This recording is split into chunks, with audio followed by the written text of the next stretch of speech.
It's my pleasure to introduce our next speaker, Dr. Paul Chodas from JPL. And Paul got his PhD at the University of Toronto a mere 32 years ago. That's how long he's been at JPL, one of our short-timers. He's an expert on orbit dynamics, and he's been working closely with Don Yeomans and managing the Near-Earth Object Observation Program Office for NASA at JPL. And he's also the technical lead for the ARM observation program. So he's going to tell us all about planetary defense today. All right, so we're going to start off with the spirograph of doom here.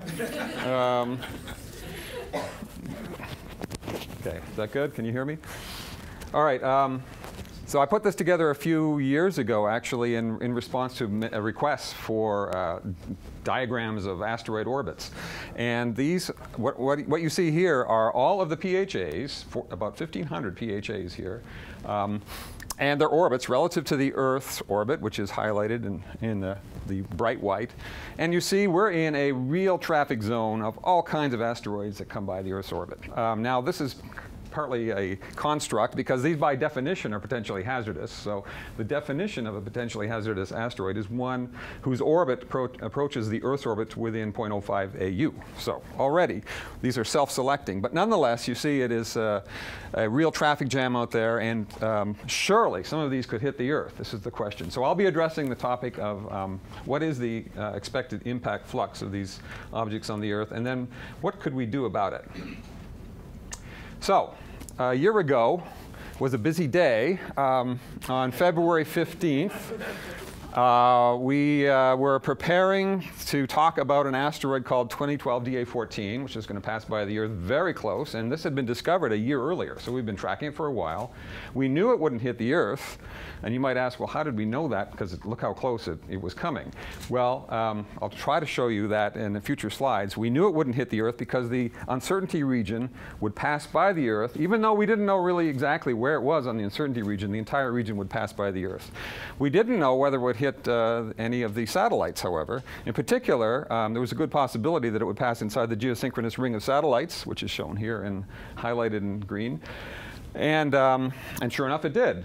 So we were working with the Defense Department and trying to indicate what the precise ephemeris was so that they could compare the ephemeris of the asteroid against the ephemerides of the satellites to see whether any collisions were possible. Fortunately, no collisions were possible. It's not a terribly dense region in between the geosynchronous ring and the LEO region. Anyway, we were preparing for this. This was a 40-meter object passing this close to the Earth, which is a once in several decade event. It's really not very common at all. So exciting. We had a NASA program all planned for this, and it was then upstaged on the same day by the Chelyabinsk airburst, which occurred at sunrise over Russia. Actually, it was in the evening here. It was about 10 p.m. or so. I got an email from Veronica McGregor of the JPL PIO, and she said, well, she was monitoring the Twitter feeds, and they were saying, oh, there's some event that just happened. Can you check out these YouTubes? And sure enough, there was an amazing set of videos showing an amazing event. And this was it. This is one of the better stills from one of the better videos. It turned out that that was a very rare event, even more rare than the one that passed by the Earth. This was approximately once an 80-year event. It was a 20-meter asteroid releasing approximately half a megaton of energy at about 30 kilometers altitude. I put on the altitude of this event. The whole thing happened in about 16 seconds. We didn't see this one coming at all. So I'll talk a little bit about that and why not. Anyway, a fascinating event. As you may have heard, it left a hole in the ice, and this was the main fragment. Even before the fragment was found, which you see on the right, the computations of the trajectory and all of the videos were processed. The computations of the dark flight of this final fragment had it moving about 30 kilometers horizontally after it had burned out, essentially, slowing down to terminal velocity, and it landed in the southern part of Lake Chabarkal, leaving an 8-meter hole in the ice. Final impact speed had slowed down to 20 meters per second. This thing came in to the Earth's atmosphere, I believe, at 18 kilometers per second, so it's truly amazing. We know the type. LL5 chondrite. You see it's the size of the final fragment. 99% of the mass is what's left in those clouds, which you saw in the atmosphere. That is where most of the asteroid material went. It just pulverized. So why didn't we see it? Well, the answer is that it came from the direction of the sun. So here is, once again, the Earth and the geosynchronous ring, and this is the orbit of the moon with 1 hour time ticks here. And you can see that 8 hours earlier, it was actually farther out than the moon. But it was in the direction of the sun. So we did not see this thing coming because, for one reason, we don't look in the direction of the sun searching for asteroids. You simply can't see them in that direction. And also, I have to mention this is in the plane of the Earth's orbit. Out of the plane, it's also just a few degrees from the direction of the sun. So it was really not something that we could detect. Had this been coming from the other direction, surely we would have seen it. In fact, I'll give another example. We saw something much smaller coming from the other direction. Because this was 20 meters in size, we would have probably seen it at several lunar distances had we been looking at that region of the sky. And there's a good chance we would have been with our asteroid surveys. So the question is, well, are these two events related since they happen on the same day? The answer is no. Dan Adamo put this together showing the asteroid passing by, I guess, what is this, 12 hours or so after the Chelyabinsk bolide. And they're coming from different directions. They have different Tisserand parameters. The orbits are not related. It's just a massive coincidence. And I won't go into the odds of that coincidence. There was quite a debate about that a few days later. Where did the object come from? This is our best guess. In yellow, the orbit of the Chelyabinsk impactor. In blue, the orbit of the Earth. It came from the asteroid belt, not really too far out. And we now know from Bill's talk exactly how that sort of process happens. It got into an Earth-crossing orbit. And the orbit was crossed exactly at the Earth, right at that point. It had been orbiting the sun for who knows, I don't know, Bill, millions of years probably. And quite possibly, unless it had encountered the Earth one other time, we don't know. Why didn't we see it on any of the previous passages? Well, it's because it's a 20-meter object. And an object like that has to get really, really close to the Earth. The part of the orbit in which it's visible would have been about, I don't know, maybe the size of that dot. If it had been any farther away, any other part of the orbit, and of course, I guess we could also put it here. Just outside the Earth's orbit is where we find these. Any other part of the orbit, it's invisible from the Earth. It's simply too faint. Okay, so there's a little observability region that the Earth carries around with it, and we look away from the sun. The asteroid has to pass through that tiny little region. The reason it's tiny is that this is a tiny asteroid. Okay, so that was a very exciting day. It was the most exciting day since this day in 1908, the Tunguska event. Very few people observed this. Maybe a lot of reindeer observed it. I don't know. 2,000 square kilometers of area were devastated by this impact. This was a 40-meter object, similar in size, in fact, to 2012 DA14, a little larger than Chelyabinsk. Something like that we figure happens every few hundred years. Of course, we all know meteor crater. This is a reminder of what a larger asteroid could do, and one that's made out of metal. So this is a denser asteroid. We know the size of the crater, 1 kilometer, but 50 megatons, we're not sure exactly the size of that. That's, we think, impacts that cause that sort of crater happen every few thousand years or so. And of course, the KT event, since this is a public lecture, I have to have at least one slide on the KT dinosaur killer event. The location of the crater just off the Yucatan Peninsula, 200 kilometers in diameter, and that's once every 100 million years or so. Okay, so obviously impacts happen and we are in a shooting gallery. There have been some interesting cases, though. Steve Chesley and I worked on the case of 2008 TC3, which was the first object that was seen in space and predicted to impact the Earth. Way over here I have a diagram of the Earth, the Moon's orbit. The object was discovered beyond the Moon's orbit, and some notes on the fact that even while it was still beyond the moon's orbit. In theory, we could have predicted that the impact was 100%. In fact, we were sleeping at that time, so it takes some time. But by the time we got into work and Steve did his first solutions, we knew that it would hit in North Sudan, and then about 19 hours or so after discovery. The final predictions of the ground track across northern Sudan went right by Station 6 here, and that's a population of 10. There wasn't really any people to phone, really. So we contacted NASA headquarters and just let them know this event would happen in the wee hours of the morning in northern Sudan. The ground track here was computed by Steve, and the meteorite finds are shown in red. There's an example of the meteorite find. That was an amazing case. Earlier this year, the very first asteroid of 2014 impacted the Earth, and Steve did a solution on that with very little data. Here you can see the only data on this asteroid, the 4 spots of the discovery images. That was it. It happened on New Year's Day, and not much follow-up was done. Steve did this prediction of where it could have hit in blue by doing a grid search that fit those data. And in red, we got later an infrasound measurement of a small impact, so we think that's where the object actually hit. Those are the 2 only known Earth impactors that were predicted ahead of time. So, NASA has a bunch of asteroid search programs. In fact, NASA leads the effort to find these objects. These are some of them. The Catalina Sky Survey has 2, maybe 3 telescopes. There's one in the southern hemisphere that is actually not operational right now. 50% of NEOs are found by the Catalina Sky Survey. And this survey is upgrading. So this is in terms of field of view. So this is a very powerful survey that was not going to lose its first place position, I think, in the discovery department. Pan-STARRS is ramping up. It discovers 40% of the NEOs currently. NEOWISE, I have to put this in, Amy, is at 2%, which is not bad. Considering the aperture of that small telescope, but the fact that it's space-based and IR is a tremendous advantage. Okay, so it's doing very well. The DARPA Space Surveillance Telescope I'm often asked about is a telescope that is designed to look for other things. But it is well suited to find NEOs, and it is actually operating, and it has found a fair number. Sorry, it has made a fair number of observations, but it's still not really delivering those observations and discoveries. 130,000 observations, by the way, of the DARPA telescope have already been delivered to the Minor Planet Center. So this is underway.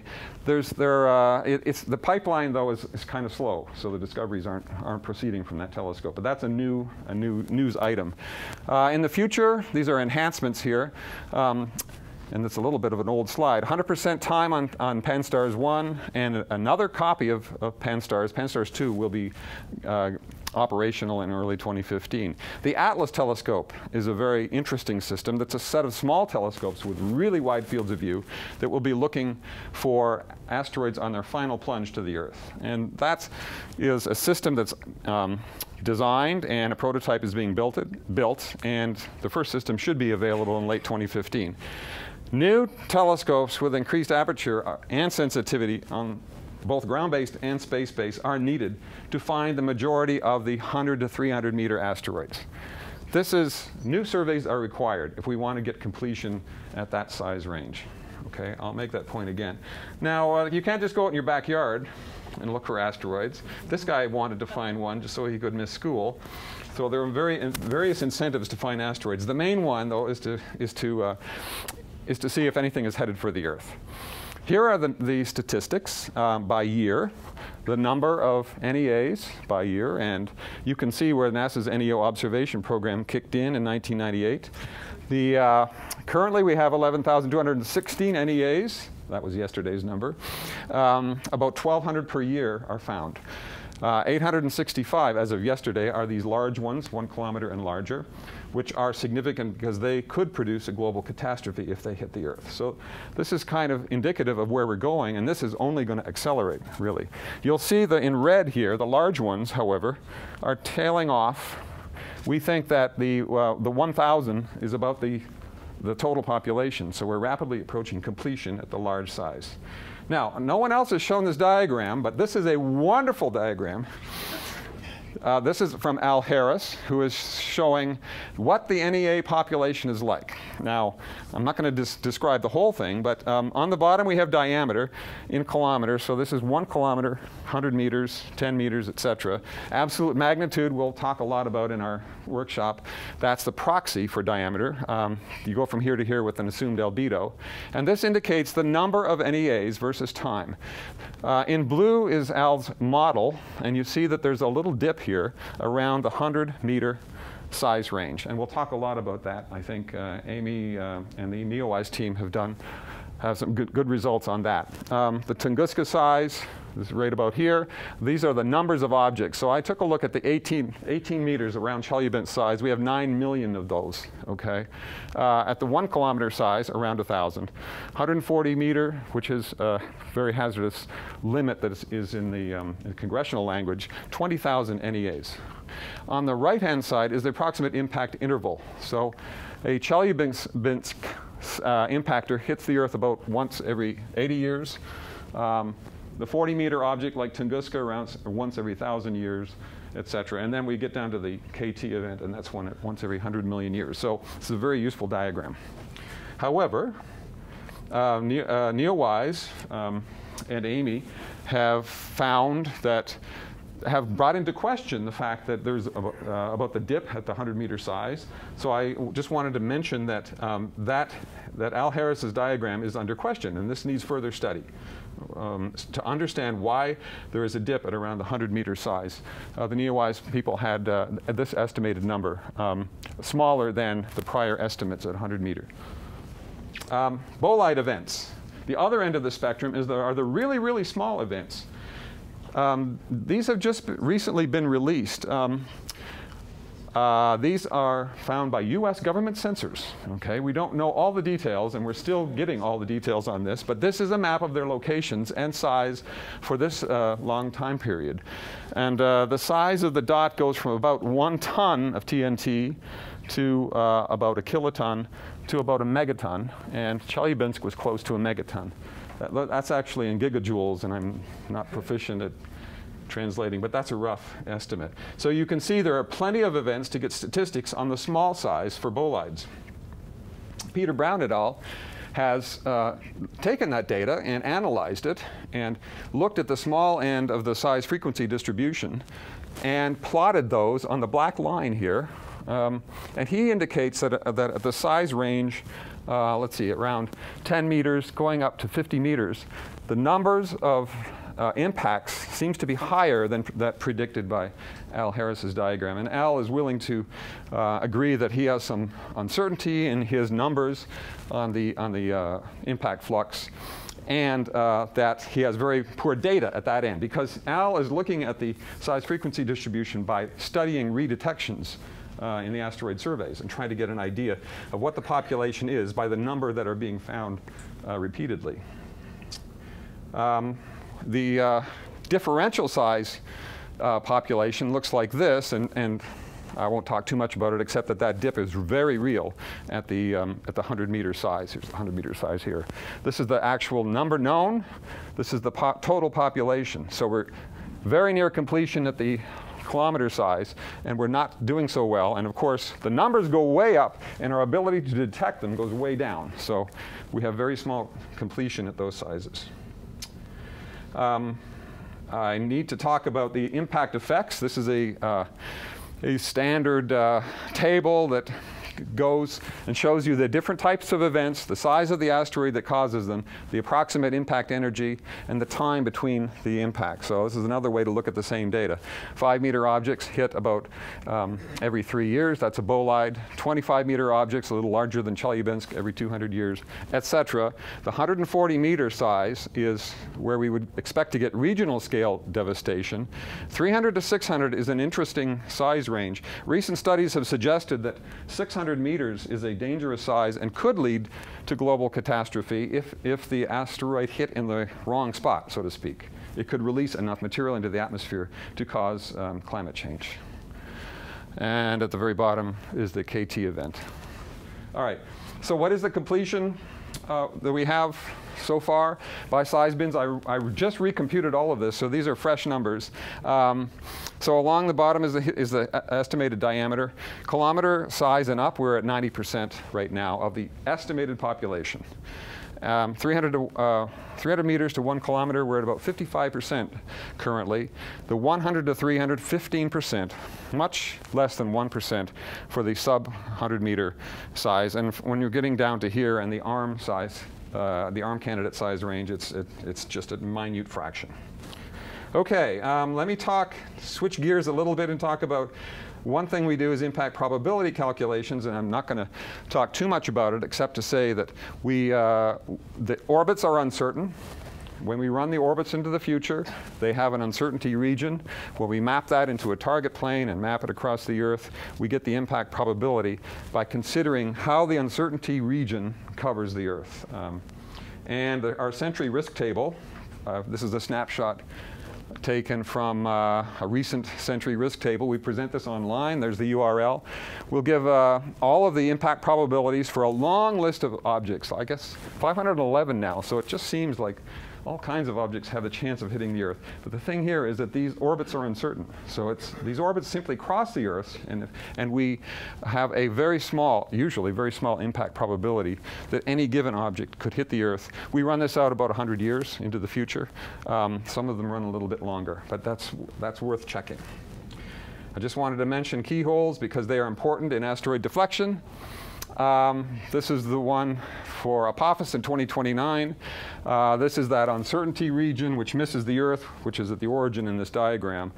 So an uncertainty region, though, can have these little slices in it, and this is a blow-up of the slice, that, sure, it's going to miss the Earth in 2029, but if it's in that little slice of a region, if it passes there, it will hit the Earth in 2036.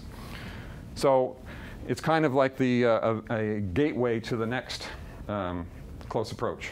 So keyholes are something you have to worry about when you want to deflect an asteroid. The positions of the keyholes are fixed for each asteroid, but the uncertainty shrinks. So as the uncertainty shrinks, then the possibility of going through the keyhole drops. All right, back to our main topic of how to prevent an impact. Impacts can be predicted, as I just explained, and they can be prevented just by altering the asteroid's orbit. And here I've listed 5 possible deflection methods. KI, kinetic impactor, is the one that is the standard one and seems to be the one that is preferred right now. It's very straightforward. The deep impact mission demonstrated how we could hit a 6-kilometer object. Can we hit let's say a 100-meter object, or even smaller, 50-meter object at 20 kilometers per second? The terminal guidance problem is something to be studied. It's non-trivial. But that seems to be something that is doable. Standoff nuclear detonation, though, may be necessary in some cases for larger asteroids, and if the warning time is very short, you need more oomph, and standoff nuclear can give that to you. The idea is that you would detonate at a certain distance above the surface of the asteroid, and the asteroid would be heated up, and all of the ejecta and the thermal photons coming off would actually move the asteroid. These are both one-shot events. The rest are slow push events. Gravity tractor, whether that be, which is indicated down here, a large spacecraft hovering near an asteroid could move it simply by the gravity between those two objects. One improvement on that is to pick up a boulder and enhance the mass of the spacecraft so that you would have a larger gravity attraction, but that is non-trivial, as I'll explain in one more slide. It's non-trivial to pick up a boulder, and it is very slow. It's a weak force. Ion beam deflection seems to be another good way, where you simply direct the ion beams of a solar electric propulsion system at the asteroid, and those high-velocity ions will simply push the asteroid over time. Finally, laser ablation is something that's being suggested now, where you fire lasers at the asteroid from your SEP vehicle, which has a lot of power, so you can get some high-power lasers, and you evaporate some material, and that would move the asteroid. SEP clearly is needed if not all of these, at least the last three. SEP could be useful, in fact, for all of them. So that's an important enabling technology. The key questions we need to know, though, Carol, and what we'll talk about in this workshop, are we need to know the size of the object. How big is it? What's its density and mass? It's really hard to deflect an asteroid and design a spacecraft to deflect it if you don't know what the mass is. So that's a key property. Strength and internal structure is needed, chemical composition, so that we know what kind of ejecta might come off, especially for laser. Deflection demonstration missions are needed ahead of time if we want to perform these sorts of deflections. Now, ARM is one possible way that, where we can demonstrate deflection missions, and that's the one that's the current favorite for a deflection mission. There's two options. I don't want to go into this too much. You've already seen a nice video from Bill, where you would, for a small asteroid, simply put it in a bag and bring it back. Option B is to pick up a boulder. You do some gravity tractor experiments. In fact, you could do deflection experiments on both of these missions. Characterizing asteroids is pretty important, as I just indicated. How do we do that? Radar is a key facility for characterizing, because radar gives you size immediately. In fact, it will give you shape, spin rate, and let's see, aspect ratio. Large optical telescopes would also be useful, because you would get the rotation rate, you get some idea of the shape from that as well. Spitzer we've used recently to characterize a few small ones. Steve Chesley and company, Davide Farnocchio and our group have used that to get the size on two asteroids for the ARM, which are candidates for the ARM mission. And IRTF, when the asteroid is close to the Earth, is another great characterization asset. How does the process work? Well, don't have time to go into all of the details, but you essentially start off with a bunch of observations. You go through intermediate parameters, and you end up with some of your desired physical information and orbital information here. Radar is really important to get precise orbit, for example, but it's also good for get rotations, shape, and size. IR is also important in this. Mass is the hardest thing to get, though, because there's really no easy way, except through a rendezvous mission, to get the mass. All right, let me talk a little bit about a study we did for 2011 AG5 this was in late 2011. This was a real case that had a 1 in 500 chance of impacting the Earth. So we did a little study. The asteroid was going to be unobservable for a long period. The question then, and the orbital dynamics indicated that if it went through a 365-kilometer keyhole in the year 2023, then it would impact the Earth in 2040. Trying to deflect the asteroid after it went through the keyhole would be 50 times harder than doing it before. So you always want to try to deflect before the keyhole. The keyhole is narrow. You don't need to move the asteroid nearly as much as you do one full Earth radius, for example, if you don't have the keyhole. So we performed a study to decide whether we could wait until the asteroid became observable again to see whether it truly was on an impact trajectory. And of course, 1 in 500 is good chances that it will not be headed for the Earth, or whether we should begin work on designing a deflection mission. I just took a picture of our Sentry page during that time, and here we have the diameter of the asteroid, 140 meters, 1 in 500 impact probability. So I don't want to go into the details of that study, but one important result from that is that you have to think very carefully about how you deflect asteroids.